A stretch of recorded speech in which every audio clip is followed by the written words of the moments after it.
പൊതുസ്ഥലത്ത് മൂത്രമൊഴിച്ചത് ചോദ്യം ചെയ്തു യുവാവിന് ക്രൂരമർദ്ദനം. നമസ്കാരം, കൊട്ടാരക്കര മീഡിയയിലേക്ക് സ്വാഗതം.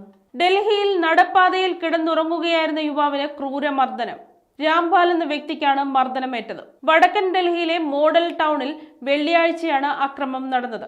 സംഭവത്തിന്റെ CCTV ദൃശ്യങ്ങൾ സാമൂഹിക മാധ്യമങ്ങളിൽ പ്രചരിച്ചു. പ്രതി ആര്യനെ പോലീസ് അറസ്റ്റ് ചെയ്യുകയും പിന്നീട് ജാമ്യത്തിൽ വിടുകയും ചെയ്തു. വ്യാഴാഴ്ച പാർക്കിന് സമീപം പൊതുസ്ഥലത്ത് മൂത്രമൊഴിച്ചതിന് രാംപാൽ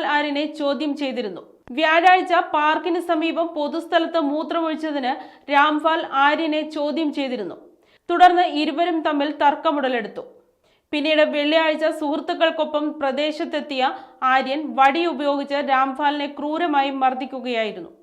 ഇരുചക്ര വാഹനത്തിൽ നിന്നിറങ്ങിയ പ്രതി നടപ്പാതയിൽ ഉറങ്ങിക്കിടക്കുന്ന ആളുടെ അടുത്തേക്ക് വരുന്നതും ഷീറ്റ് മാറ്റി ആരെന്ന് ഉറപ്പുവരുത്തി മർദ്ദിക്കുന്നതും ദൃശ്യങ്ങളിൽ കാണാം. പിൻവാങ്ങിയതിനു ശേഷം മടങ്ങി വന്ന് വീണ്ടും യുവാവിനെ മർദ്ദിച്ചു. രണ്ടുപേർ ബൈക്കിൽ കാത്തു നിൽക്കുന്നതും പ്രതി ഇതിൽ കയറിപ്പോകുന്നതും ദൃശ്യത്തിലുണ്ട്.